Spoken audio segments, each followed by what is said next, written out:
ఈ కూటమి ప్రభుత్వం వచ్చిన తర్వాత కార్యకర్తల పైన నాయకుల పైన చాలా దౌర్జన్యాలు ఎక్కువైపోయినాయి. దానిని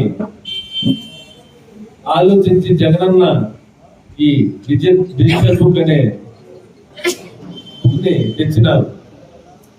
రెడ్ బుక్ రాజ్యాంగ నిర్మాత ఎవరైతే లోకేష్ బాబు గారు చేతిలో రెడ్ బుక్ పెట్టుకొని ప్రతి ఒక్కరికి కష్టపెడుతున్నారో అలా కాకుండా మా కార్యకర్తలకి కష్టపెడుతున్న ఈ కూటమి నాయకులు కానీ కార్యకర్తలు కానీ ఎవరున్నారో వారి పేర్లను ఈ డిజిటల్ బుక్ లో నమోదు చేసుకుని మన ప్రభుత్వం వచ్చే చాలా రోజులు లేదు. ఇప్పటికే 1.5 సంవత్సరం ఇట్లే గడిచిపోయింది.